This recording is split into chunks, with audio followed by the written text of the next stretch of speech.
School के मेरे पहले दिन एक फ्यूचर से आए ट्रांसमिग्रेटर के तौर पर मैंने पूरे स्कूल के सबसे बदनाम बुली को सिर्फ एक पंच से हरा दिया। स्टूडेंट्स को अपनी आंखों पर यकीन नहीं हो रहा था। यहां तक कि मेरा बेस्ट फ्रेंड भी शौक में खड़ा रह गया। उसका जबड़ा लगभग फर्श से जा टकराया। बाकी बुलीज के लिए बस इतना कहूं कि मैंने सीधे उनके दिलों तक एक बहुत साफ मैसेज भेज दिया। और वह मैसेज था डर। लेकिन मैं यहां कैसे पहुंचा, यह समझने के लिए हमें पीछे जाना होगा, बहुत पीछे, जहां से यह सब सच में शुरू हुआ था। साल 2167 था जब डेमन रेस ने हमारी दुनिया को जीत लिया और मानवता आखिरकार अपने घुटनों पर आ गई। खंडहरों और तबाही के बीच हमलावरों के खिलाफ केवल एक आदमी खड़ा रहा। वह आदमी मैं था, Xi Chen, SS rank lightning assassin और जाहिर तौर पर मानवता की आखिरी उम्मीद। कोई प्रेशर नहीं है ना? यह भयानक सपना 7 साल पहले शुरू हुआ था जब कई डेमन किंग्स धरती पर उतरे थे। उनमें सबसे ताकतवर लानू था, इतनी विनाशकारी शक्ति वाला प्राणी कि उसके आने मात्र से पूरे शहर ढह जाते थे। अब इस मॉन्स्टर के सामने खड़े होकर मैंने देखा कि उसने पूरी नफरत के साथ मेरी ओर नीचे देखा। वह उपहास करते हुए बोला। उसकी आवाज तिरस्कार से भरी थी। घटिया कचरा, उसने मुझे पुकारा। फिर वह मुस्कुराया। उसके होंठों पर एक क्रूर मोड़ था। लेकिन चिंता मत करो, सी चेन, तुम्हारे पास पूरा करने के लिए अभी एक और उद्देश्य है। उसके फैले हुए हाथ में काली भयावह ऊर्जा जमा होने लगी, जो एक छोटे ब्लैक होल की तरह घूम रही थी। हवा खुद चीखती हुई लग रही थी। तुम मेरा भोजन बनोगे, लानू ने घोषणा की। उसकी आंखें भूख से चमक रही थीं। तुम्हारी शक्ति मेरी होगी, उसने हमला शुरू किया। ऊर्जा का विस्फोट मेरी ओर बढ़ा और मेरे पास भागने के लिए कहीं जगह नहीं थी। जैसे ही अंधेरे ने मुझे निगल लिया, यादें मेरे दिमाग में भर गईं। मेरी प्यारी बहन का चेहरा सबसे पहले आया। उसकी मुस्कान मेरे विचारों में हमेशा के लिए जम गई। फिर मेरे साथी आए, भाई बहन जो अपनी आखिरी सांस तक मेरे साथ लड़े थे। और अंत में मेरे महान मास्टर, जिन्होंने मुझे वह सब सिखाया था जो मैं जानता था। मेरे अंदर जंगल की आग की तरह गुस्सा भड़क उठा। इन डेमन्स ने सब कुछ छीन लिया था, हर किसी को। मैंने उस स्प्लिट सेकंड में एक फैसला किया। भले ही यह मेरा आखिरी काम हो, मैं लानू को अपने साथ नीचे ले जाऊंगा। मैंने अपनी बची हुई शक्ति का हर अंश लगा दिया और अपनी अल्टीमेट एबिलिटी टर्मिनस आर्क को एक्टिवेट किया। मेरे चारों ओर शुद्ध बिजली का एक विशाल विस्फोट हुआ, जिसने तबाह हुए परिदृश्य को एक नवजात तारे की तरह रोशन कर दिया। लानू के एक्सप्रेशन अहंकार से आश्चर्य में बदल गए। फिर कुछ ऐसा जो मैंने पहले कभी डेमन किंग के चेहरे पर नहीं देखा था, डर। क्या यह कैसी शक्ति है? वह लड़खड़ाया, अचानक हिलने डुलने में असमर्थ। मेरा शरीर सेल दर सेल टूट रहा था, लेकिन मुझे परवाह नहीं थी। मैंने इस आखिरी हताश हमले में अपना सब कुछ झोंक दिया। जैसे ही रोशनी ने मुझे घेर लिया और यादें मेरे दिमाग में कौंध गईं। मेरी बहन, घायल और असहाय, मेरे मास्टर, जिन्होंने इतने सालों तक अटूट धैर्य के साथ मुझे ट्रेन किया था, मेरा परिवार, डिनर टेबल के चारों ओर इकट्ठा होकर एक साथ हंस रहा था। एक ऐसा समय जो दूसरी जिंदगी जैसा लगता था, एक ऐसा समय जो कभी वापस नहीं आएगा। मैंने उस पल में अपनी नियति को स्वीकार कर लिया। सच्चाई सरल और दर्दनाक थी। मैं उनकी रक्षा करने के लिए पर्याप्त मजबूत नहीं था। पछतावा किसी भी ब्लेड से गहरा था। काश मैं थोड़ा और मजबूत होता, शायद चीजें अलग होती। शायद वे सभी अभी भी जीवित होते। अंधा कर देने वाले विस्फोट के माध्यम से मैंने गुस्से और अविश्वास से भरी लानू की आवाज सुनी। एक घटिया नस्ल से हार गया, नामुमकिन। लेकिन यह मुमकिन था और यह हो रहा था। जैसे ही होश मेरे हाथ से निकल गया, एक आखिरी विचार मेरे दिमाग में गूंज उठा। काश मैंने डेमन की मांद का पता जल्दी लगा लिया होता। काश मैंने इस त्रासदी के शुरू होने से पहले ही पहले डेमन किंग को रोक दिया होता। तब मैंने सब कुछ नहीं खोया होता।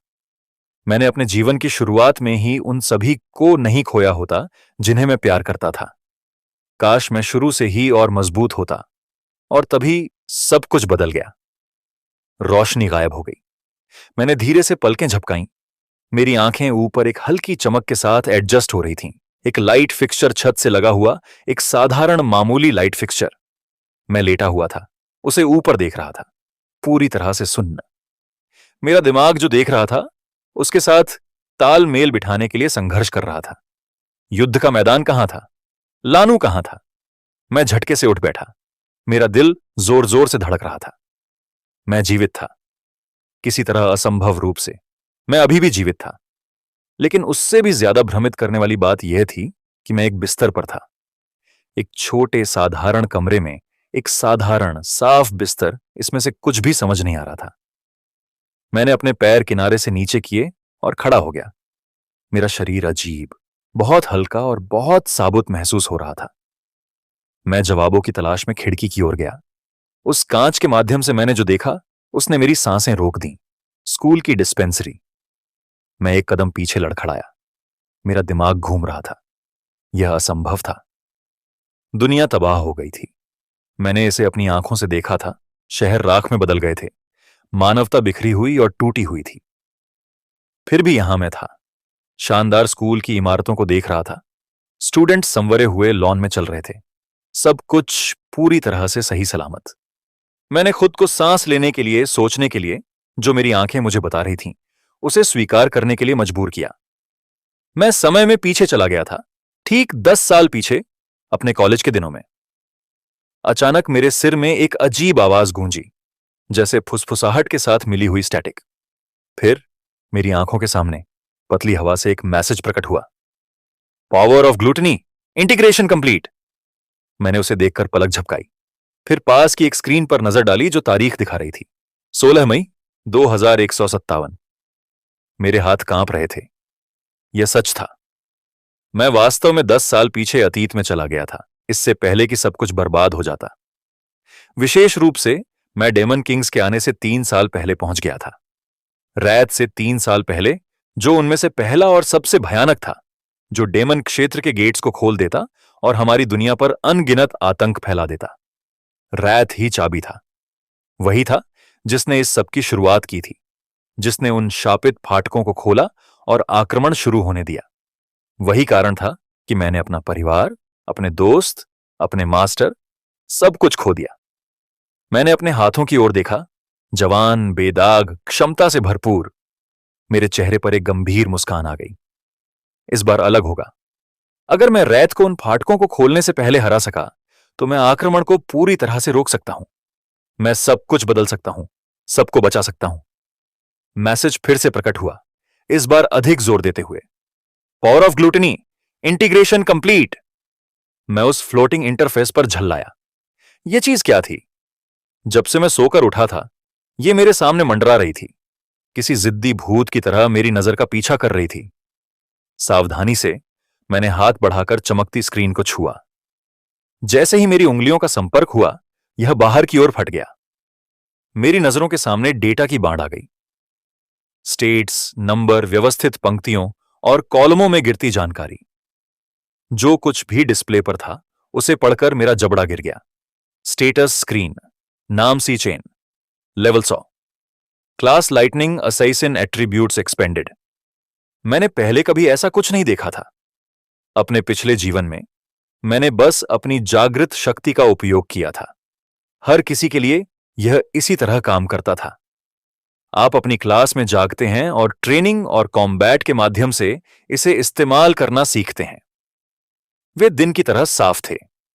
इस दुनिया में हर 10,000 लोगों में से केवल एक ही जागृत हो सकता था, और जिस कॉलेज में मैं अभी पढ़ रहा था, वह पूरे देश की सबसे प्रतिष्ठित एकेडमी थी, जिसे विशेष रूप से भविष्य के नायकों को भर्ती करने और ट्रेन करने के लिए डिजाइन किया गया था। मैं कभी उन नायकों में से एक था, सिवाय इसके कि यह बिल्कुल सही नहीं था, है ना? अपने पिछले जीवन में मैं एक फेलियर था, एक मामूली इंसान। कॉलेज के सालों के दौरान मैं कभी जागा ही नहीं, जिसने मुझे उन बुलीज के लिए आसान शिकार बना दिया जो कमजोरों को सताने का आनंद लेते थे। पिटाई बार बार और अपमानजनक होती थी। लेकिन अब सब कुछ अलग था। इंटरफेस अचानक रोशनी के साथ चमक उठा, जिससे मेरा ध्यान वापस गया। स्क्रीन पर नई जानकारी की बाढ़ आ गई। लाइटनिंग असैसिन क्लास पर एक विस्तृत फाइल, इसकी सभी एबिलिटीज, स्किल ट्रीज और प्रोग्रेशन पाथ्स के साथ। मेरा दिल लगभग रुक गया।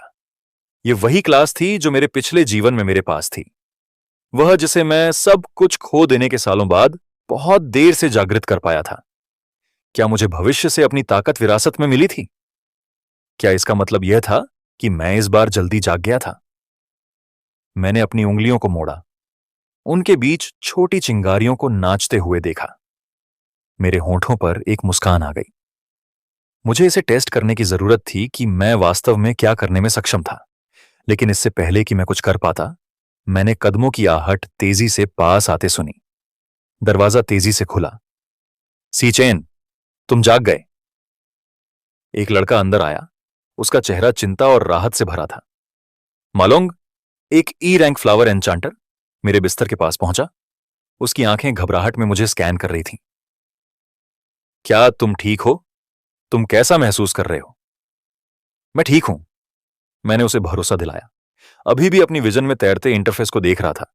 जैसा कि मुझे शक था, मालोंग इसे बिल्कुल नहीं देख सकता था। सिस्टम केवल मुझे दिखाई दे रहा था। लेकिन तुम्हारी चोटें? मालोंग हकलाया, मुझे अविश्वास से देखते हुए। कल की पिटाई के बाद तुम चोटों से भरे हुए थे, अब वहां कुछ भी नहीं है, एक खरोंच तक नहीं।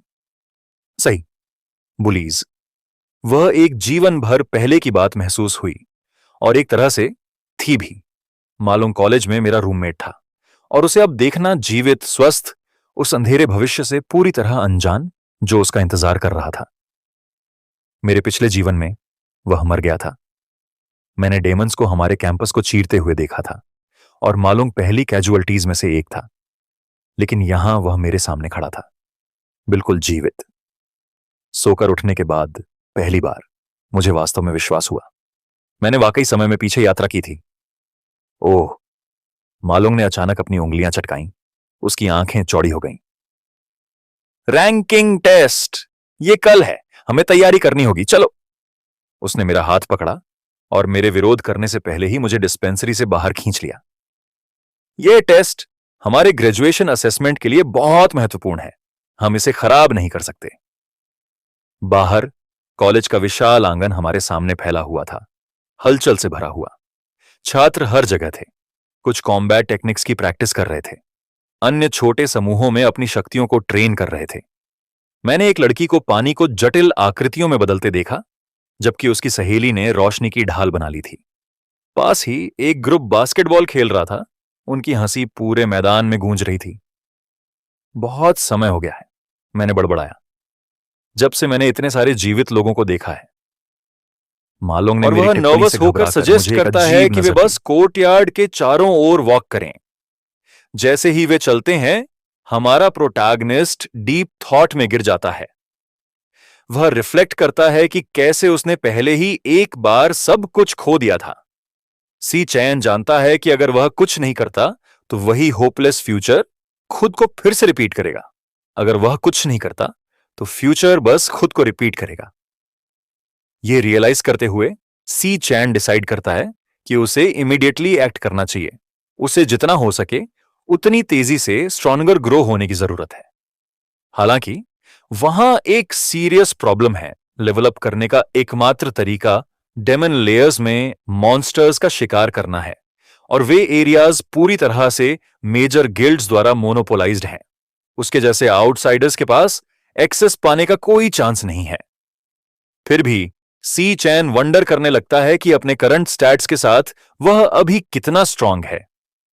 स्टूडेंट्स के बीच ज्यादातर केवल ई रैंक के हैं, और केवल ट्रू जीनियस ही कभी डी रैंक तक पहुंचते हैं, अपनी पिछली लाइफ के सारे एक्सपीरियंस के बावजूद। वह यह देखने के लिए क्यूरियस है कि कल के टेस्ट में वह कौन सी रैंक अचीव कर सकता है। मान लॉन्ग की ओर देखते हुए वह एक बात को लेकर सर्टेन है, कम से कम वह पहले से ही अपने फ्रेंड से कहीं ज्यादा स्ट्रांग है। अचानक एक बास्केटबॉल हवा में उड़ती हुई आती है और सीधे मॉलोंग इसके फेस पर स्मैश करती है। बेचारे बंदे के पास रिएक्ट करने तक का टाइम नहीं होता। वह अपने पैरों से उखड़ जाता है और जमीन पर गिर जाता है, दर्द में अपना चेहरा पकड़े हुए। एक मॉकिंग आवाज गूंजती है, क्योंकि सीढ़ियों के टॉप पर स्टूडेंट्स का एक ग्रुप दिखाई देता है। बुलीज का एक गैंग आ गया है। उनका लीडर स्मर्क करता है और कमेंट करता है कि उन दोनों ने पिछली पिटाई से काफी जल्दी रिकवर कर लिया जो उन्हें मिली थी। मान लॉन्ग पीला पड़ जाता है। वह टेरिफाइड है। वे इस आदमी से फिर से टकरा गए हैं। सी चैन हालांकि बिल्कुल भी डर नहीं दिखाता।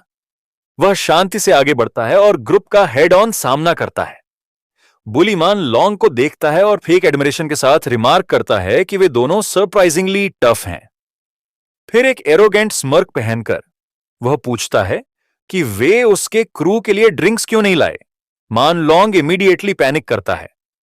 वह अपना सिर झुकाता है और अपोलोजाइज करना शुरू कर देता है, यह कहते हुए कि वह अब भी जाकर ड्रिंक्स खरीद लाएगा। लेकिन इससे पहले कि वह जा सके, सी चैन उसे रोकता है। वह शांति से मान लॉन्ग को बताता है कि उसने कुछ भी गलत नहीं किया और इसके बजाय उन्हें अपोलोजाइज करना चाहिए। यह सुनकर सी चैन याद करता है कि कल क्या हुआ था। उसकी मेमोरी में बुलीज का वही ग्रुप उसे एक टॉयलेट में उसका सिर डालते हुए देखा जाता है, उसे स्वरली देते हुए। वे उसे मर्सीलेसली पीटते हैं, पूरे समय हंसते हुए। मां लॉन्ग ने डेस्परेटली उनसे रुकने की भीख मांगी, लेकिन किसी ने नहीं सुना। उनके लीडर ने स्माइल की और कहा कि वो बस मदद करने की कोशिश कर रहा था। चूंकि सी चैन अभी तक अवेकन नहीं हुआ था, उसने सोचा कि थोड़ा सा पुश उसे मोटिवेट कर सकता है।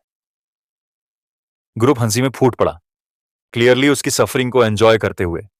जब सी चैन फाइनली पास आउट हो गया तो उन्होंने इंटरेस्ट खो दिया और चले गए।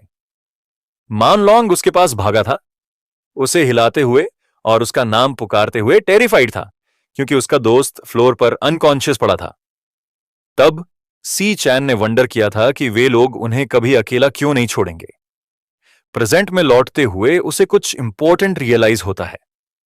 ईविल सिर्फ डेमन लेयर्स में ही एग्जिस्ट नहीं करता, यह ह्यूमन वर्ल्ड में भी एग्जिस्ट करता है।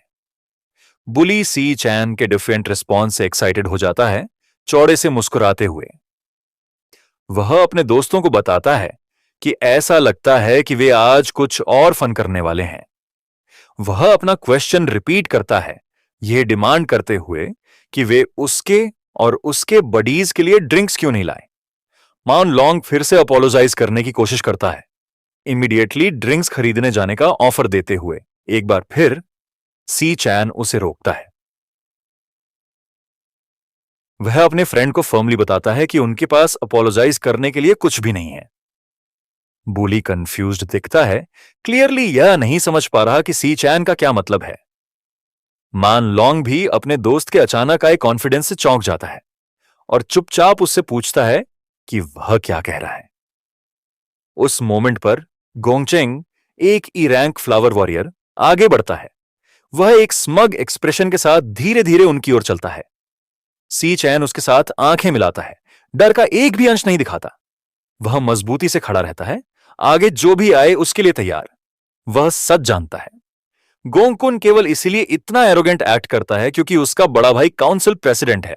जैसे जैसे टेंशन बढ़ती है, दूसरे स्टूडेंट्स एक डिस्टेंस पर इकट्ठा होने लगते हैं, उनके चारों ओर एक लूज क्राउड बना लेते हैं। फुसफुसाहटें फैलती हैं और मॉकिंग लाफ्टर हवा में भर जाती है, क्योंकि हर कोई उस पेयर का मजाक उड़ाना शुरू कर देता है। क्राउड उनका मजाक उड़ाना जारी रखता है। उन दोनों को पूरे स्कूल के सबसे यूजलेस गाइस कहता है। गोंगजेंग सी चैन के करीब आता है, उसे घूरते हुए, जैसे ही उसकी मुट्ठियां एनर्जी के साथ ग्लो करने लगती हैं। एक एंग्री एक्सप्रेशन के साथ वह पूछता है कि सी चैन ने अभी क्या कहा, यह क्लियर करते हुए कि उसे वह जवाब बिल्कुल पसंद नहीं आया। पूरी तरह से एनफेज्ड, सी चैन शांति से रिप्लाई करता है कि उन्हें परेशान करना बंद कर देना चाहिए और उन्हें अकेला छोड़ देना चाहिए।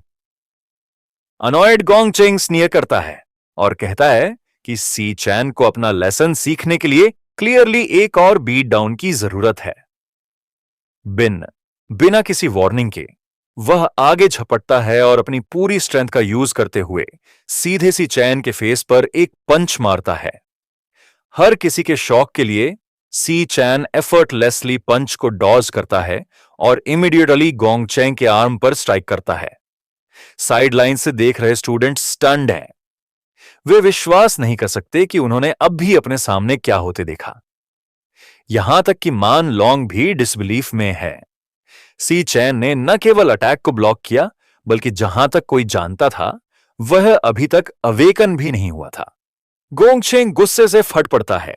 वह एक ऐसे वीकलिंग द्वारा चैलेंज किए जाने को एक्सेप्ट करने से मना कर देता है जिसे उसने हमेशा बुली किया है। लेकिन सी चैन के लिए यह परफेक्ट अपॉर्चुनिटी है।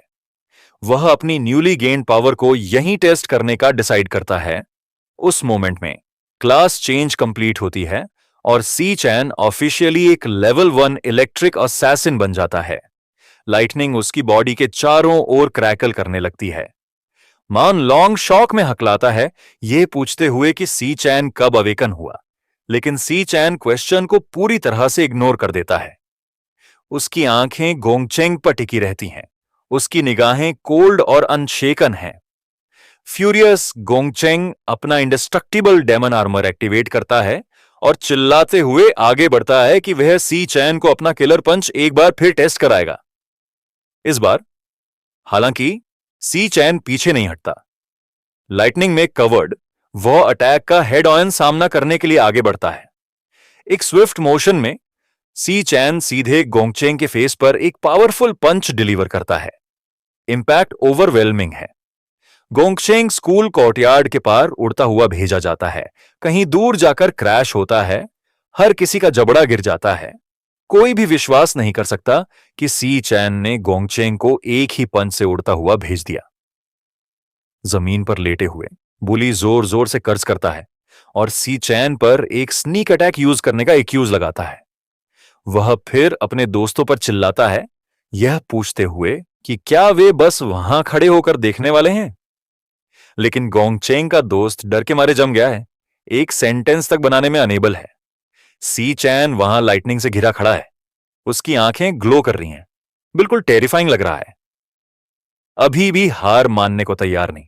गोंगचेंग चिल्लाता है कि वह इसे फिनिश करने जा रहा है। अपना सब कुछ इकट्ठा करते हुए जो उसके पास बचा है वह फुल फोर्स के साथ फिर से चार्ज करता है। इस बार सी चैन सिर्फ एक हाथ से अटैक को रोकता है। वह गोंगचेंग की फिस्ट को एफर्टलेसली पकड़ लेता है। गोंगचेंग की आंखें शॉक में चौड़ी हो जाती हैं।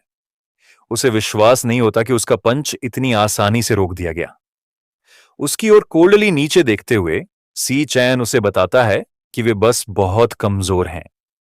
फिर बिना किसी हेसिटेशन के सी चैन सीधे गोंगचेंग के फेस पर एक फुल पावर इलेक्ट्रिक पंच मारता है। इंपैक्ट इंसेन है। गोंगचेंग पीछे की ओर फेंक दिया जाता है इससे पहले कि उसे रियलाइज हो कि उसे क्या हिट किया।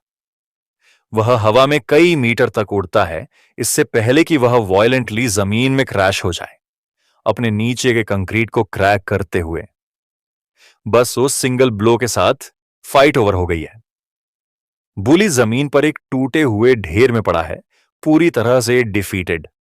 देख रहा हर कोई अटरली स्टन्ड है। एक स्टूडेंट वहां अपना जबड़ा लटकाए खड़ा है। उसके चश्मे क्रैक हो गए हैं।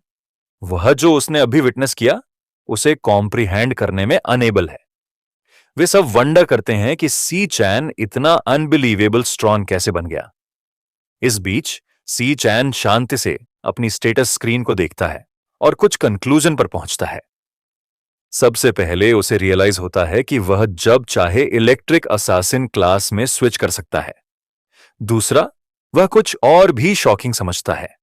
लेवल 1 पर भी वह पहले से ही टेरिफाइंगली स्ट्रॉन्ग है। इतना स्ट्रॉन्ग कि वीकर अवेकन को हैंडल कर सके। लेकिन फिर भी सी चैन को अभी भी अपनी एग्जैक्ट रैंक नहीं पता है। जैसे ही वह इसके बारे में सोचता है उसे रियलाइज होता है कि वहां एक और प्रॉब्लम है। अपनी स्टेटस स्क्रीन को देखते हुए वह नोटिस करता है कि गोंगचेंग को डिफीट करने के बाद भी कुछ नहीं बदला। अचानक उसके दिमाग में एक आइडिया आता है। वह गिरे हुए बुली की ओर चलकर जाता है, जिससे मान लॉन्ग और दूसरे पैनिक करने लगते हैं। उन्हें लगता है कि सी चैन गोंगचेंग को हमेशा के लिए फिनिश करने वाला है। उनके चिल्लाने को इग्नोर करते हुए सी चैन शांति से अपना लाइटनिंग कवर्ड हाथ गोंगचेंग के फेस के करीब लाता है। वह वंडर करता है कि क्या एक्सपीरियंस गेन करना उसी तरह काम करता है जैसे उसकी पास्ट लाइफ में करता था। इससे पहले कि वह अपनी थ्योरी टेस्ट कर सके, एक क्लियर आवाज टेंशन को काटती है। एक ब्लॉन्ड लड़की आगे बढ़ती है और उसे रुकने के लिए कहती है। वह खुद को लिन यू के रूप में इंट्रोड्यूस करती है, स्टूडेंट काउंसिल की वाइस प्रेसिडेंट। वह कहती है कि पनिशमेंट पहले ही सफिशिएंट रही है और उसे एश्योर करती है कि बुली उन्हें अब और परेशान नहीं करेगा। सी चैन उसकी ओर मुड़ता है और पूछता है कि स्टूडेंट काउंसिल उसे प्रोटेक्ट करने के लिए इतनी ईगर क्यों लग रही है। वह एक्सप्लेन करता है कि वह कुछ भी नहीं करने वाला था, लेकिन गोंगचेंग जैसे लोग कभी नहीं रुकते जब तक कि उन्हें प्रॉपरली उनकी जगह न दिखा दी जाए। सी चैन के चेहरे पर कोल्ड लुक देखकर गोंगचेंग के दोस्त टेरिफाइड हो जाते हैं। वे जल्दी से कसम खाते हैं कि वे उसे फिर कभी प्रोवोक नहीं करेंगे। जैसे ही सी चैन और मान लोंग वहां से चले जाते हैं, देख रहे स्टूडेंट्स अभी भी अनश्योर हैं। वे आपस में फुसफुसाते हैं, वंडर करते हुए कि क्या वे दोनों सच में वही पहले वाले लूजर्स हैं। लिन यू बस उन्हें जाते हुए देखती है। बाद में वह अपने ग्रुप को बताती है कि वे भी जा सकते हैं। उस रात बाद में सीन कॉलेज के मेंस डॉर्मेट्री में शिफ्ट हो जाता है। अपने रूम के अंदर मान लोंग एक्साइटेडली अपने रूममेट्स को कन्विंस करने की कोशिश करता है कि सी चैन सच में अवेकन हो गया है।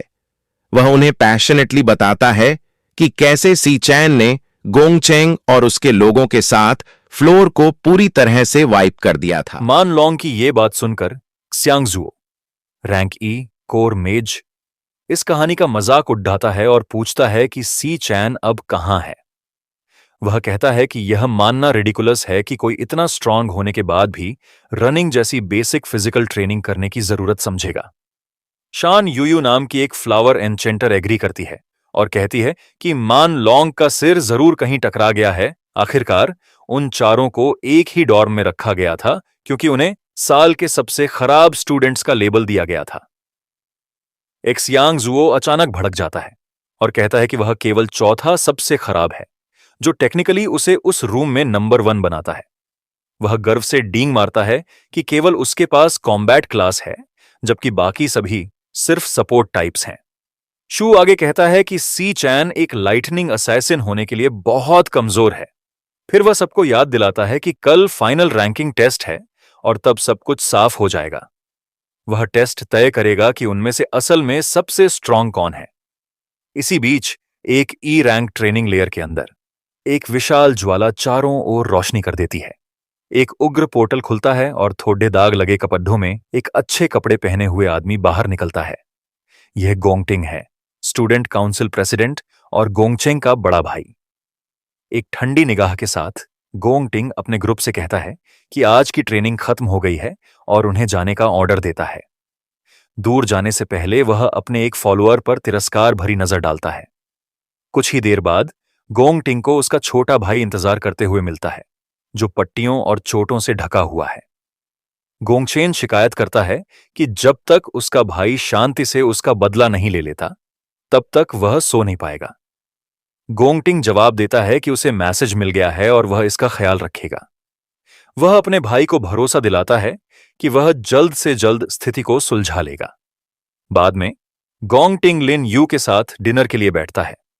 जैसे ही वह शांति से स्टेक का एक टुकड़ा काटती है, वाइस प्रेसिडेंट पूछती है कि अब जबकि उसके भाई को इतनी बुरी तरह पीटा गया है, वह स्थिति को संभालने का क्या प्लान बना रहा है।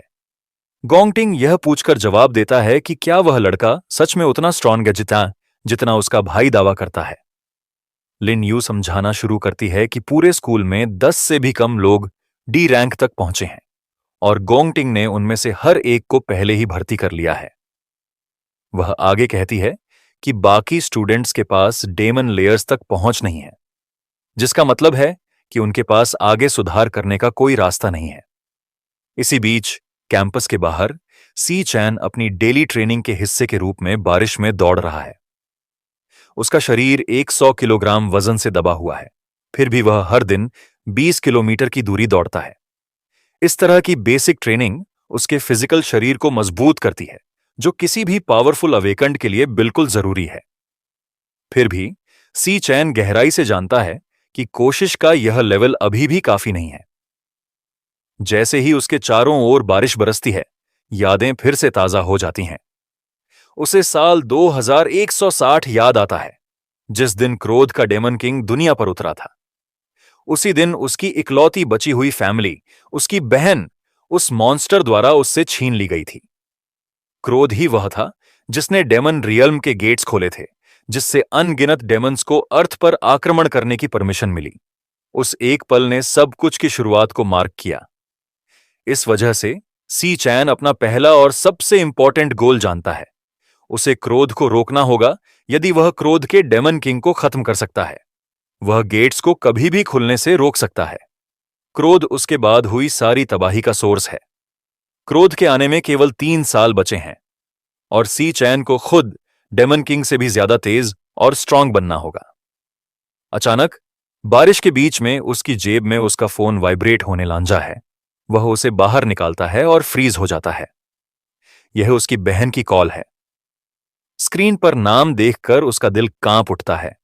यह उसकी छोटी बहन है जो उसकी पहले की गई कई मिस्ड कॉल्स का जवाब दे रही है।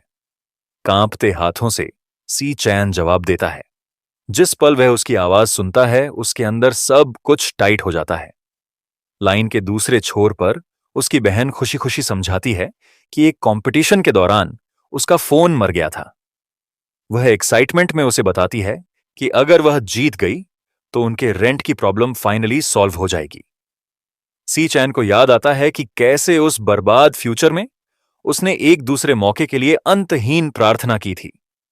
उसकी बहन उसकी खामोशी को नोटिस करती है और पूछती है कि क्या सब कुछ ठीक है, यह सोचकर कि क्या वहां बारिश हो रही है जहां वह है।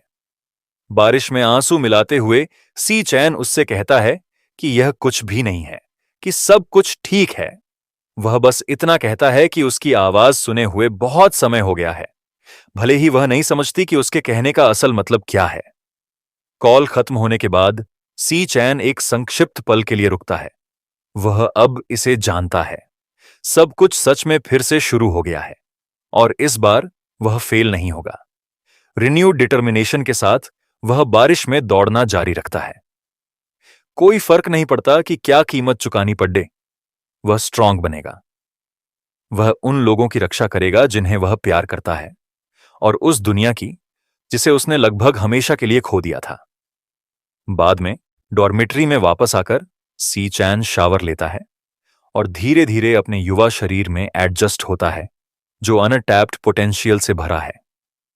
जैसे ही वह खुद को सुखाता है, उसके विचार सीरियस हो जाते हैं। वह जानता है कि उसकी सबसे बड़ी प्रॉब्लम अभी तक सॉल्व नहीं हुई है। लेवल अप करने के लिए उसे डेमन लेयर्स में एंटर करना होगा, लेकिन वे एरियाज पावरफुल गिल्ड्स द्वारा टाइटली कंट्रोल किए जाते हैं। केवल अमीरों और प्रभावशाली लोगों को ही एक्सेस की परमिशन है, जिसका मतलब है कि ऑर्डिनरी लोगों के पास मॉन्स्टर्स का शिकार करने या स्ट्रांग बनने का कोई रास्ता नहीं है। तो सवाल बना रहता है, वह मॉन्स्टर्स कैसे खोजेगा? उसके ऊपर वह अभी भी नहीं समझ पा रहा है कि ग्लूटनी की रहस्यमयी पावर असल में क्या है। अचानक ग्लूटनी सिस्टम एक्टिवेट हो जाता है। इससे पहले कि वह रिएक्ट कर पाता, सी चैन को एक अजीब स्पेस में खींच लिया जाता है। उसका शरीर जोर से नीचे गिरता है क्योंकि वह एक क्रिम्सन फ्लोर और ऊपर अंतहीन रूप से फैले लाल रंग के आसमान वाली एक विचित्र दुनिया में उतरता है। दूर वह एक विशाल भयावह टावर देखता है जो बाकी सब चीजों से ऊपर है। उसे कोई अंदाजा नहीं है कि यह क्या है या वह कहां है। पूरी तरह कंफ्यूज्ड सी चैन सोचता है कि अभी क्या हुआ। बस कुछ ही पल पहले वह सो रहा था। रियल वर्ल्ड में वापस मान लॉन्ग कैजुअली दूसरों को बताता है कि सी चैन रनिंग के लिए बाहर गया है, लेकिन असलियत में सी चैन कहीं और ही है। उस अजीब रियल में खड़दा होकर ओमिनस टावर को घूर रहा है। अचानक उसे एक आवाज सुनाई देती है। पीछे मुड़कर देखते हुए उसे एहसास होता है कि विचित्र कंकाल जैसे क्रिएचर्स उसके पास आ रहे हैं। ये मॉन्स्टर्स अनफैमिलियर हैं। संजो क्लाउड वॉरियर्स, ऐसे क्रिएचर्स जिन्हें उसने पहले कभी नहीं देखा। उन्हें देखकर सी चैन सोचता है कि क्या उसे किसी तरह के डेमन लेयर में ट्रांसपोर्ट कर दिया गया है। बिना किसी हिचकिचाहट के वह बैटल के लिए तैयार हो जाता है। भले ही वह नहीं समझ पा रहा है कि क्या हो रहा है, वह तुरंत अपनी इलेक्ट्रिक असैसिन क्लास को एक्टिवेट कर देता है। जैसे ही उसकी एबिलिटीज जागती हैं, उसके शरीर के चारों ओर लाइटनिंग गरजने लगती है। खतरे का डटकर सामना करने के लिए तैयार, क्लास चेंज तुरंत उसकी स्पीड और अटैक पावर को बूस्ट कर देती है। बिना किसी हिचकिचाहट के कंकाल जैसे क्रिएचर्स सीधे सी चैन की ओर चार्ज करते हैं, लेकिन अपनी नई मिली स्पीड के साथ वह आसानी से उनके हमलों को चकमा देता है और उन्हें काट देता है। हर मूवमेंट के साथ पीली लाइटनिंग फ्लैश हो रही है। एक क्लीन स्ट्राइक के साथ वह उनके एक स्कल को चकनाचूर कर देता है। जैसे ही क्रिएचर गिरता है, उसके लूट के रूप में 3 फेंग्स गिरते हैं। एनकरेज होकर सी चैन अपना हमला जारी रखता है, एक एक करके स्केलेटल मॉन्स्टर्स का सफाया करता है। हर टेकडाउन के साथ जमीन पर और अधिक फेंग्स बिखर जाते हैं। इस पॉइंट पर सी चैन को कुछ इंपॉर्टेंट महसूस होता है। उसकी करंट स्ट्रेंथ के साथ इन ई रैंक मॉन्स्टर्स को हराना उसके लिए रिडिकुलसली आसान है। उसे न केवल आइटम्स मिलते हैं, बल्कि उसे प्रति किल 52 एक्सपीरियंस पॉइंट्स भी मिलते हैं। जैसे ही एक्सपीरियंस इकट्ठा होता है, एक नोटिफिकेशन दिखाई देता है, उसका लेवल अप हो गया है। सी चैन लेवल 2 पर पहुंच जाता है। अपनी स्टेटस स्क्रीन को देखते हुए वह नोटिस करता है कि उसके सभी एट्रीब्यूट्स में 5 पॉइंट्स की वृद्धि हुई है। तभी उसे यह बात समझ आती है, वह असल में इस जगह के अंदर लेवल अप कर सकता है। यह एक नॉर्मल डेमन लेयर नहीं है, यह कुछ और ही है। उसे एक एहसास होता है, यह सिर्फ उसके लिए बनाई गई एक प्राइवेट ट्रेनिंग लेयर जैसा महसूस होता है। इससे पहले कि वह आगे सोच पाता, जमीन कांप उठती है। एक पावरफुल प्रेजेंस इमर्ज होती है और एक विशाल आकृति आगे बढ़ती है। यह संजो किंग है, एक E rank cloud warrior boss. बिना किसी चेतावनी के क्रिएचर सीधे उसकी ओर एक विनाशकारी एनर्जी बीम फायर करता है। पैनिक होने के बजाय सी चैन इसे अपनी स्ट्रेंथ टेस्ट करने के परफेक्ट अवसर के रूप में देखता है। जैसे ही वह बैटल में खुद को लॉन्च करता है, उसके शरीर के चारों ओर लाइटनिंग गरजती है। जब लड़ाई फाइनली खत्म होती है तो रिजल्ट क्लियर होता है। सी चैन फिर से लेवल अप करता है, अब लेवल 3 पर पहुंच जाता है। रिवॉर्ड्स के रूप में उसे 18 फेंग्स और एक क्रिस्टल प्राप्त होता है। अपने अपडेटेड स्टेट्स को देखते हुए उसे एहसास होता है कि उसने बहुत कम समय में 2 बार लेवल अप किया है। बॉस मॉन्स्टर्स सच में मैसिव एक्सपीरियंस देते हैं, लेकिन तभी कुछ अनपेक्षित होता है। हारे हुए बॉस की बॉडी के ऊपर एक अजीब मैसेज दिखाई देता है, एब्जॉर्प्शन अवेलेबल। सी चैन फ्रीज हो जाता है। वह नहीं समझ पा रहा है कि इसका क्या मतलब है। एब्जॉर्प्शन, यह पॉसिबल नहीं होना चाहिए। केवल एक पल के लिए हिचकिचाते हुए वह इस मिस्टीरियस ऑप्शन को टेस्ट करने के लिए अपना हाथ आगे बढ़ाता है। अचानक एक शानदार रोशनी उसे घेर लेती है। जैसे ही ऐसा होता है, सी चैन महसूस करता है कि मॉन्स्टर के अवशेषों से एक डार्क एनर्जी बहना शुरू होती है और उसके शरीर की ओर बढ़ती है। जैसे ही वह इसे पूरी तरह से ऑब्जॉर्ब करता है, एनर्जी उसकी मुट्ठी में इकट्ठा हो जाती है। जब रोशनी फीकी पड़ती है तो मॉन्स्टर की बॉडी गायब हो जाती है। उसकी जगह हवा में तैरता हुआ एक क्लास कार्ड आ जाता है। कार्ड को पकड़ते हुए सी चैन फाइनली समझ जाता है, वह दुश्मनों को ऑब्जॉर्ब कर सकता है और उन्हें क्लासेस में बदल सकता है। शौक उसे वज्रपात की तरह लगता है। उसके दिमाग में एक याद कौंधती है, खुद को एक शानदार रोशनी द्वारा कंज्यूम किए जाने का विजन। उस याद के अंदर डेमन किंग लिन यू की आकृति दिखाई देती है। सीन इस बार साफ रिपीट होता है, सच को रिवील करते हुए। यह पावर लालची मून डेमन लॉर्ड की है। जैसे ही सी चैन की आंखें चमकती हैं, उसे भयावह सच का एहसास होता है। डेमन लॉर्ड्स की निगलने वाली पावर अब उसकी है। इस दुनिया में क्लासेस को स्ट्रॉन्ग एंड वीक में डिवाइड किया गया है, लेकिन हर कोई केवल एक ही रख सकता है। फिर भी सी चैन के पास अब एक ही समय में 2 क्लासेस हैं जो दुनिया के नियमों को पूरी तरह से तोड़ रही हैं। और अगर वह मॉन्स्टर्स को ऑब्जॉर्ब कर सकता है तो वह अनगिनत क्लासेस प्राप्त कर सकता है। सरासर पोटेंशियल उसे शॉक्ड और डिटरमिन्ड दोनों छोड़ देता है।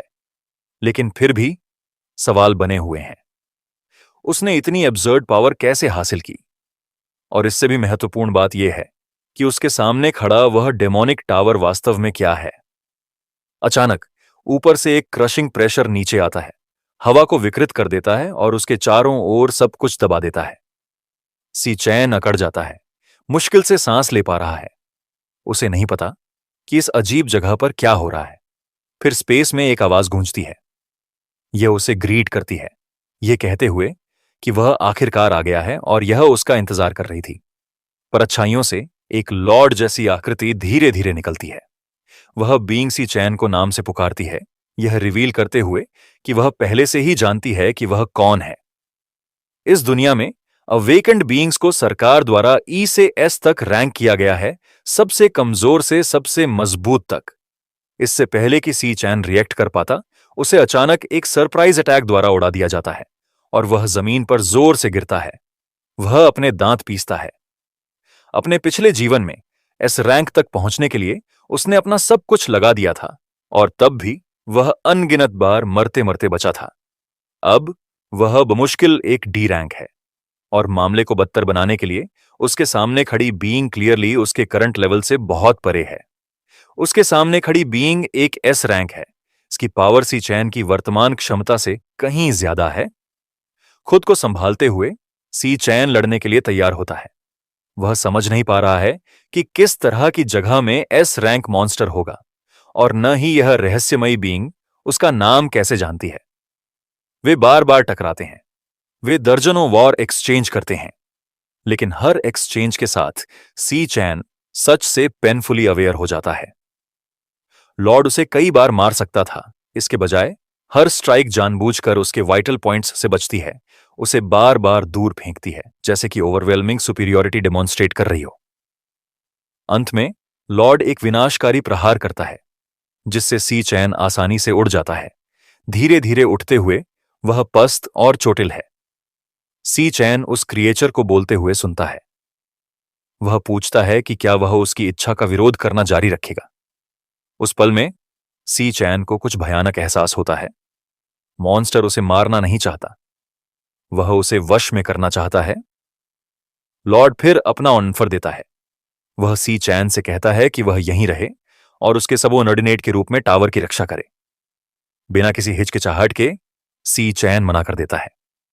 वह चिल्लाता है कि वह इस शापित जगह पर कभी नहीं रहेगा। रिस्पांस इमीडिएट होता है।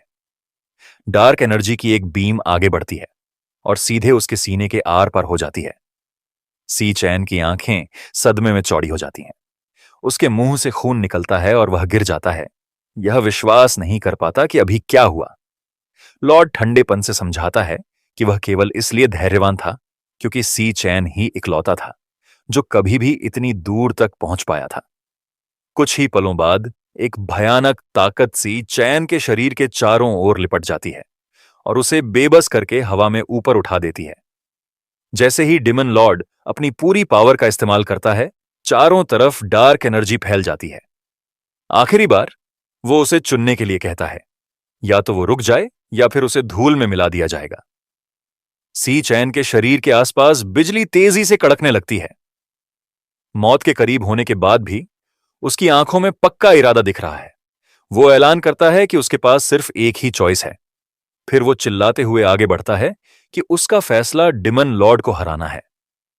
बॉस उसका मजाक उड़ाते हुए कहता है कि यह कोशिश बेकार है और उसे कुचलने के लिए तैयार हो जाता है। उनकी ताकतें एक बड़े धमाके के साथ टकराती हैं। सारी मुश्किलों के बावजूद सी चैन उस डार्क एनर्जी को चीरते हुए बाहर निकलता है और एक आखिरी वार के लिए करीब पहुंच जाता है। हमला करते वक्त वो बताता है कि लड़ाई के दौरान उसने पहले ही सब कुछ एनालाइज कर लिया था। डिमन लॉर्ड हर हमले से पहले 0.4 सेकंड का वक्त लेता है। ब्लेड के रास्ते का अंदाजा लगाकर सी चैन उससे बच सकता है। और सबसे जरूरी बात यह है कि हर वार के बाद बॉस 0.2 सेकंड के लिए रुकता है। वही छोटी सी ओपनिंग असली चाबी है। अगर वो उस पल में हमला करे तो वो एक ही वार में दुश्मन के दिल को चीर सकता है। सी चैन को सच पता है कि वो ये फाइट जीत नहीं सकता, लेकिन उस हमले का झटका डिमन लॉर्ड को कुछ सेकंड के लिए सुन्न कर देगा। पहले उसके पास भागने का टाइम नहीं था क्योंकि दुश्मन बहुत तेज था। अब वो कुछ सेकंड काफी से भी ज्यादा हैं। बिना रुके सी चैन मुड़ता है और भागने लगता है। वो चिल्लाता है कि इस अजीब दुनिया में रोशनी का सिर्फ एक ही जरिया है। हाथ बढ़ाकर वो उस तरफ कूदता है जिसे वो बाहर निकलने का रास्ता समझता है। लेकिन जैसे ही वो करीब पहुंचता है, रोशनी गायब हो जाती है। उसका दिल डूबने लगता है। डिमन लॉर्ड की आवाज उसके पीछे गूंजती है और बड़े आराम से कहती है कि वो रोशनी सिर्फ एक धोखा थी। बताता है कि ये जगह कोई दानवों की गुफा नहीं है। इन सब के बावजूद वो जीव काफी इंप्रेस लग रहा है। वो सी चैन की तारीफ करता है कि उसने इतनी जल्दी कमजोरी ढूंढ ली, वो भी ऐसी हताशा वाली स्थिति में। उसने हर एक डिटेल को परखा और उस मौके के लिए अपनी जान दांव पर लगा दी, जो लगभग नामुमकिन था। फिर डिमन लॉर्ड आखिर में अपनी पहचान बताता है। वो खुद को इनफर्नल राक्षसा कहता है, जो एक ताकतवर एस रैंक स्टार वॉर है, क्योंकि उसने इसे एक बार पहले दानव राजा के शरीर पर देखा था। लैन यू सी चैन को अपने पिछले जन्म की आखिरी लड़ाई साफ याद थी। उस लड़ाई में लैन यू बड़ी आसानी से कई हाई रैंक क्लासेस के बीच बदल रहा था। वो कभी एक विशाल बर्फ की चट्टान की तरह लड़ रहा था, तो कभी आग के योद्धा में बदल रहा था, और फिर एक विशाल घास के मॉन्स्टर में। सी चैन को अच्छी तरह याद था कि उन कई रूपों के बीच एक रूप ऐसा भी था जो बिल्कुल इसी की तरह दिखता था। सी चैन सदमे में वहीं जम गया जब उसके दिमाग में एक खौफनाक ख्याल आया। क्या इसका मतलब यह था कि नरक के राक्षस को लॉनी ने निगल लिया था? क्या तुम ग्लूटनी की पावर का इस्तेमाल कर रहे हो? और अगर वो पावर अब उसके अपने शरीर के साथ मिल चुकी थी, तो सच को झुठलाना नामुमकिन था। यह जगह उसके अपने शरीर के अंदर थी। राक्षसा ने सी चैन की जबरदस्त मानसिक ताकत और तेज दिमाग की तारीफ की और कहा कि उसने खुद को उन सब चीजों के लायक साबित कर दिया है जो इस जगह में मौजूद हैं। सी चैन यकीन न करते हुए सुनता रहा, अभी भी उसके शब्दों को समझने की कोशिश कर रहा था। यहां की हर चीज। वो बुदबुदाया। उसी पल राक्षसा के सामने एक चमकती हुई चीज सामने आई। वो ट्रिपल एस रैंक वाइड की थी, इकलौती ऐसी चाबी जो डिमोनिक टावर के दरवाजे खोल सकती थी। राक्षसा ने बताया कि लैन यू ने वक्त के साथ अनगिनत खूंखार राक्षसों को निगल लिया था और उनमें से सबसे ताकतवर उसके पीछे कैद थे। टावर के अंदर ऐसी कल्पना से परे मॉन्स्टर्स थे। राक्षसा ने सी चैन को उकसाया कि वो उन सबको निगल ले, ताकि वो और ताकतवर बन सके और उन सबको अपनी पावर के ईंधन में बदल दे। चाबी मिलने के बाद सी चैन हिचकिचाया और उसने हैरानी में राक्षसा से पूछा कि वो उसकी इस तरह मदद क्यों कर रहा है। राक्षसा ने शांति से जवाब दिया कि राक्षसों की नस्ल में भी अच्छाई और बुराई के बीच एक लकीर होती है। उसने खुलासा किया कि दानव राजाओं ने उसके पूरे कबीले का कत्ल कर दिया था, सिर्फ अपनी अंतहीन लालच को पूरा करने के लिए। उसने बदले के लिए अनंत काल तक इंतजार किया था और अब वो मौका उसके सामने था। राक्षसा ने ऐलान किया कि वो आदमी सही था और सी चैन ही वो एकमात्र उम्मीद है जो कामयाब हो सकती है। उलझन में सी चैन ने पूछा कि वो आदमी कौन था। जवाब में राक्षसा ने बस डिमोनिक टावर की तरफ इशारा किया। वो सारे जवाब जो तुम ढूंढ रहे हो इसके अंदर छिपे हैं, उसने कहा। जाओ और उन्हें खुद ढूंढो।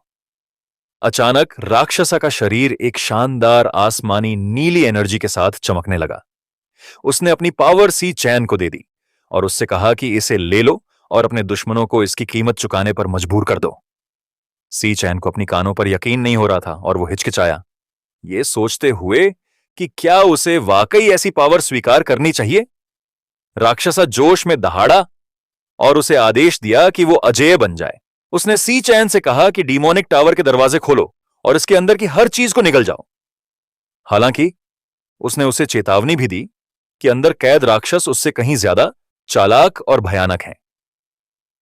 तुम्हें सब कुछ सहना होगा, राक्षसा ने मजबूती से कहा। उन सबको जीतो, इस दुनिया के शिखर पर खड़े हो जाओ। तब तक आगे बढ़ते रहो जब तक तुम हर एक दानव राजा को निगल ना लो। जैसे जैसे राक्षसा का शरीर धीरे धीरे ओझल होने लगा, उसने ऐलान किया कि सिर्फ ऐसा दृढ़ संकल्प वाला आदमी ही उसकी पावर के लायक है। सी चैन के हाथ में एनर्जी का एक बड़ा धमाका हुआ। उसकी आंखों के सामने एक विक्ट्री स्क्रीन आई जिसमें बताया गया कि राक्षसा को निगलने के बाद सी चैन का लेवल 10 हो गया है। उसने राक्षसा की पाताल लोक की हड्डियां भी हासिल कर लीं। उस अंतहीन शून्य के सामने खड़े होकर सी चैन ने अपनी मुट्ठी भींची और ऐलान किया कि वो समझ गया है। वो राक्षसा की इच्छा को अपने साथ लेकर चलेगा। निगलने की प्रक्रिया पूरी हुई और नरक का राक्षसा कार्ड दिखाई दिया। जिसमें बोन फिस्ट रुइन और ट्रिपल ग्रेविटी स्ट्राइक जैसी ताकतवर एबिलिटीज थीं। सी चैन ने चुपचाप कसम खाई कि वो उन सबको खून से इसकी कीमत चुकाने पर मजबूर कर देगा। अचानक सी चैन एक तेज आवाज से जागा। वो वापस अपने हॉस्टल के कमरे में था। उसके रूममेट्स इधर उधर भाग रहे थे, एक दूसरे को स्कूल यूनिफॉर्म पहनने और देर न करने की याद दिला रहे थे। घबराया हुआ सी चैन सोचने लगा कि क्या जो कुछ भी हुआ वो सिर्फ एक सपना था। उसने जल्दी से अपना शरीर चेक किया और देखा कि उसके सारे जख्म पूरी तरह भर चुके थे। लेकिन जब उसने अपना स्टेटस सिस्टम चेक किया तो सच सामने आ गया। सब कुछ सच था। उसका लेवल 10 तक बढ़ गया था और यहां तक कि उस रहस्यमयी जगह से मिला सामान भी उसके साथ वापस आ गया था। यह एहसास होने पर कि उसने एक ही रात में 10 लेवल की छलांग लगा ली है, सी चैन सोचने लगा कि अब उसे किस रैंक में रखा जाएगा। इससे पहले कि वो और सोच पाता, उसके रूममेट शियांग जुओ ने उसका नाम पुकारा। एक ताने भरी मुस्कान के साथ शियांग जुओ ने जिक्र किया कि कल रात कोई यानी मा लोंग सी चैन के बारे में बड़ी बड़ी बातें कर रहा था कि वो बहुत ताकतवर हो गया है। एक चुनौती भरे लहजे में शियांग जुओ ने पूछा कि क्या सी चैन वाकई हॉस्टल में सबसे ताकतवर के तौर पर उसके कंट्रोल को खत्म करना चाहता है। उसने उसे रैंक टेस्ट में जाने और यह साबित करने के लिए कहा कि वो वाकई क्या कर सकता है। शियांग जुओ ने आगे कहा कि हालांकि उनके हॉस्टल को रैंकी का ग्रुप माना जाता है, लेकिन हर रैंक 3 परतों में बंटी होती है और वे फिलहाल सबसे निचले लेवल पर हैं। उसने आत्मविश्वास से कहा कि जबकि बाकी सब अभी भी लो रैंक ई पर हैं, वो खुद पहले से ही मिड रैंक ई पर है। उसने इस बात पर जोर दिया कि हर लेयर के बीच का फासला बहुत बड़ा है और दावा किया कि वो आसानी से 10 लोगों का सामना कर सकता है। ग्रुप के आगे चलते हुए शियांग जुओ अपने आप में बुदबुदाया कि शायद पिछले टेस्ट के बाद से उसकी रैंक बढ़ गई होगी। उसी पल मा लोंग बड़े उत्साह के साथ सी चैन के पास आया और उसे अपना बेस्ट देने के लिए मोटिवेट किया। एक मुस्कान के साथ उसने उससे कहा कि शियांग जुओ को डराने के लिए सीधे रैंक डी का लक्ष्य रखे। यह सुनकर सी चैन ने बस हल्की सी मुस्कान के साथ उसकी बातों पर गौर किया और कुछ नहीं कहा। जल्द ही स्टूडेंट्स टेस्ट एरिना में पहुंच गए, जहां माहौल काफी जिंदा दिल और उत्साह से भरा था। हर कोई घबराहट में तैयारी कर रहा था, खुद को साबित करने के लिए बेताब था। जैसे ही वे अंदर दाखिल हुए, शियांग जुओ ने छात्रों के एक ग्रुप को दूसरों को अकड़ के साथ धक्का देते हुए देखा। ये गोंग किंग के चेले थे। शियांग जुओ ने धीरे से सुझाव दिया कि वे फालतू की परेशानी से बचने के लिए उनसे दूर हो जाएं। हालांकि उसके चेहरे के भाव उसी पल बदल गए जब उसने महसूस किया कि गोंग किंग के चेलों ने उन्हें देख लिया। उसके चेहरे पर घबराहट फैल गई, लेकिन कुछ अनहोनी हुई। जब गोंग किंग के चेलों ने सी चैन को देखा तो उनके चेहरे डर से पीले पड़ गए। हैरान होकर उन्होंने उसे पल भर के लिए देखा और फिर अचानक बड़े सम्मान के साथ गहराई से झुक गए। तेज आवाज में उन्होंने उसका स्वागत किया। बड़े भाई सी चैन आ गए हैं। इस पूरे नजारे ने शियांग जुओ को दंग कर दिया। वो यकीन न करते हुए देखता रहा। सी चैन के प्रति दिखाए गए इस अचानक सम्मान से पूरी तरह उलझन में था। उसके दिल में शक पैदा हुआ और वो सोचने लगा कि क्या मां लोंग ने जो कुछ भी कहा था वो वाकई सच हो सकता है। दूसरी तरफ मां लोंग जीत की मुस्कान के साथ मुस्कुराया। सी चैन ने झुकने वाले चेलों को पूरी तरह इग्नोर कर दिया और शांति से आगे बढ़ता रहा, जैसे कुछ असामान्य हुआ ही ना हो। अचानक एरिना में एक तीखी आवाज गूंजी। सी चैन। एक आदमी आगे बढ़ा। यह जांग जियान था, जो स्टूडेंट काउंसिल के ऑफिसर्स में से एक था। एक मजाक उड़ाती मुस्कान के साथ उसने कहा कि उसने कल हुई गोंग किंग वाली छोटी सी घटना के बारे में सुना है। एक ताने भरे अंदाज में जांग जियान ने सी चैन से पूछा कि क्या वो जानता है कि गोंग किंग वाकई कौन है। फिर उसने अकड़ के साथ बताया कि गोंग किंग उनके सम्मानित student council president demon lord Gong Ting का छोटा भाई है। आसपास के छात्रों ने तुरंत जांग जियान को पहचान लिया और आपस में फुसफुसाने लगे। उसे प्रेसिडेंट का लाडला कुत्ता कहने लगे। भीड़ में बेचैनी फैल गई, क्योंकि हर कोई जानता था कि जांग जियान एक ताकतवर डी रैंक अवेकंड था। वे समझ नहीं पा रहे थे कि वो जानबूझकर सी चैन को निशाना क्यों बना रहा है और माहौल जल्दी ही तनावपूर्ण हो गया। जांग जियान एक मुस्कान के साथ सी चैन के करीब आया। मेरी सूंघने की शक्ति बहुत तेज है, उसने गर्व से कहा। मैं 1 मील दूर से ही सचमुच ताकतवर लोगों का पता लगा सकता हूं। वो और करीब आया। उसका चेहरा लगभग सी चैन के चेहरे को छू रहा था और उसने अपमानजनक लहजे में कहना जारी रखा, लेकिन तुमसे, उसने नाक से कोड़ते हुए कहा। मुझे कुछ भी महसूस नहीं हो रहा, बस एक ऐसे इंसान की घटिया गंध आ रही है जो हमेशा सबसे नीचे रहने के लिए बना है। बेअसर होकर हमारा हीरो बस उसे देखता है और पूछता है कि क्या वो किसी तरह का कुत्ता है। इसी के साथ जांग जियान पूरी तरह गुस्से में आ जाता है और चिल्लाता है। ठीक जैसे ही जांग जियान अपनी भड़ास जारी रखने वाला था, हॉल में एक और ठंडी और रौबदार आवाज गूंजी, जिसने उसे तमाशा बंद करने का आदेश दिया। हर कोई हैरानी में मुड़ा। यह गोंग टिंग था, स्टूडेंट काउंसिल का प्रेसिडेंट। गोंग टिंग ने शांति से कहा कि उसने पहले ही पूरे मामले की जांच कर ली है। सब कुछ देखने के बाद उसने ये नतीजा निकाला कि उसका भाई ही गलत था। जांग जियान की तरफ मुड़ते हुए उसने सख्त लहजे में कहा कि जो कोई भी गलती करता है उसे उसकी कीमत चुकानी पड़ती है। उस आखिरी बात के साथ जांग जियान बस अपने दांत पीसकर रह गया और अपमानित होकर वहां से चला गया। उसके बाद गोंग टिंग वहां से हिला नहीं। इसके बजाय वो वहां चुपचाप खड़ा रहा। सी चैन को बड़ी गहराई और सोच विचार वाले भाव से देखता रहा, जैसे उसे परखने की कोशिश कर रहा हो। सी चैन ने बिना डगमगाए उसकी नजरों का सामना किया, उतनी ही तीव्रता के साथ आई कांटेक्ट बनाए रखा। उनके बीच की हवा भारी महसूस हो रही थी, जो अनकहे तनाव से भरी थी। इसके तुरंत बाद रैंक असेसमेंट टेस्ट आधिकारिक तौर पर शुरू हो गया। एक टीचर आगे आया और उसने बताया कि हर स्टूडेंट को एक एक करके बुलाया जाएगा। गोंग टिंग आखिरकार मुड़ा और जांग जियान के साथ चला गया, चलते चलते ये कहते हुए कि सी चैन कोई बड़ा खतरा नहीं लग रहा है।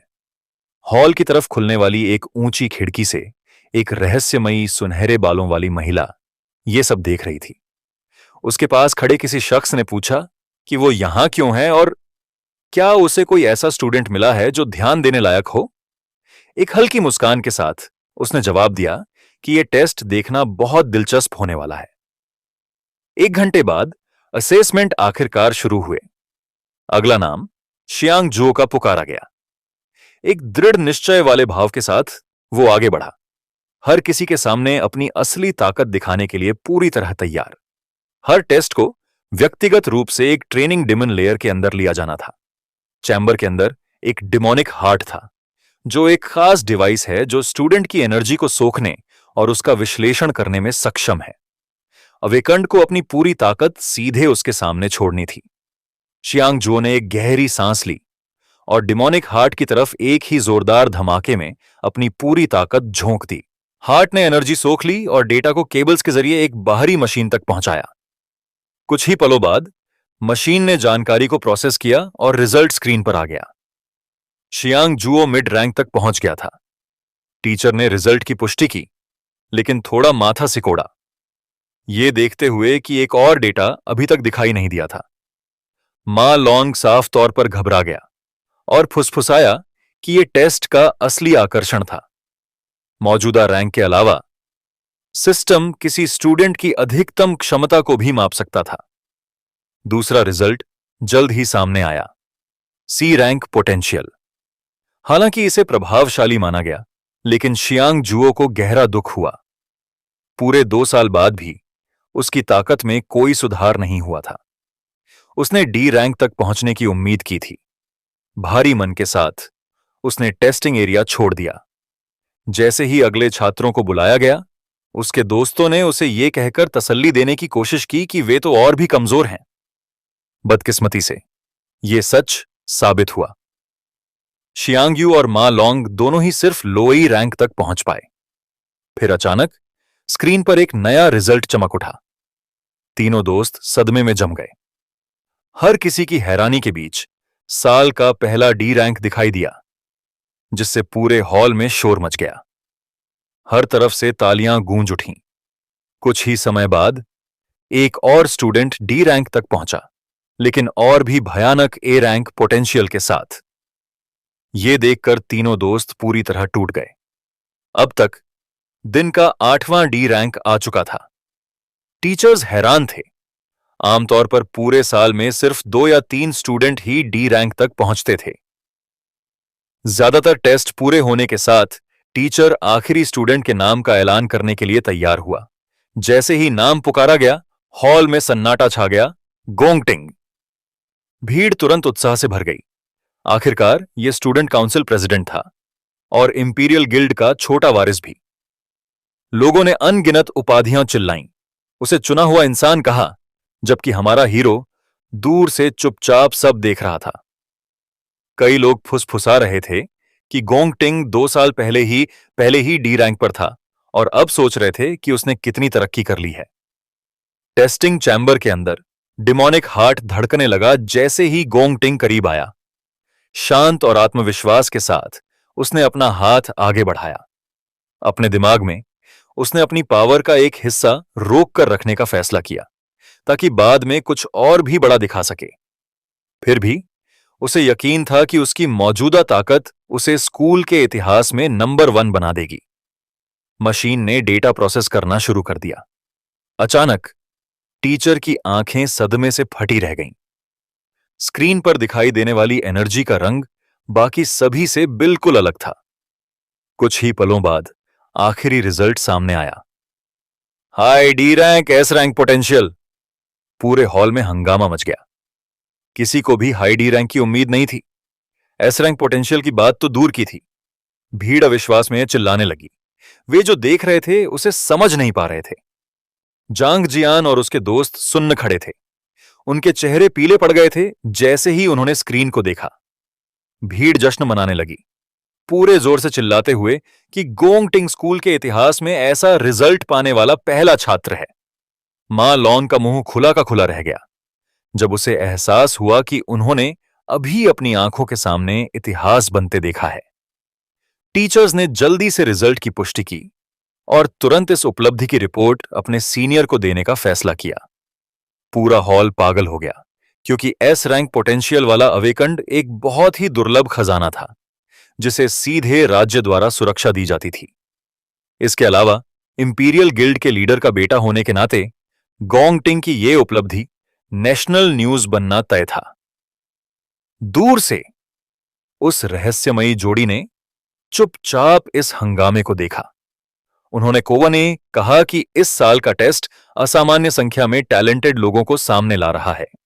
यूनिवर्सिटी के डायरेक्टर युआन लॉन्ग ने महिला की तरफ मुड़कर पूछा कि क्या वो पहले से ही गोंगटिंग की क्षमता के बारे में जानती थी।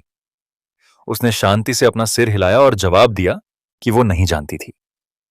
उसने आगे कहा कि वो यहां सिर्फ उसे परफॉर्म करते देखने के लिए इतनी दूर नहीं आई है। एक हल्की मुस्कान के साथ उसने खुलासा किया कि गोंगटिंग के मुकाबले उसे किसी दूसरे स्टूडेंट के परफॉर्मेंस में कहीं ज्यादा दिलचस्पी है। उसी पल सारा फोकस सीधे हमारे हीरो पर आ गया, जो चुपचाप खड़ा था, एक गंभीर और रहस्यमयी चेहरे के साथ सब कुछ देख रहा था। जल्द ही टीचर ने टेस्ट के लिए अगले और आखिरी स्टूडेंट के नाम का ऐलान किया, सी चैन। जैसे ही उसका नाम पुकारा गया, जांग जियान आगे बढ़ा और मजाक उड़ाते हुए चिल्लाया। सी चैन से कहा कि कम से कम अपने हॉस्टल के लिए कुछ सम्मान लेकर आए। वो नाक सिकोड़ते हुए बोला कि अगर वे चारों कचरा निकले तो उनका हॉस्टल पूरी यूनिवर्सिटी में सबसे बड़ा मजाक बन जाएगा। उसने अपनी बेइज्जती जारी रखी, ये दावा करते हुए कि उनके जैसे कमजोर लोगों का ग्रुप स्कूल के लिए सिर्फ शर्मिंदगी लाएगा। इसे और बर्दाश्त न कर पाने की वजह से मां लॉन्ग भड़क गया और वापस चिल्लाया।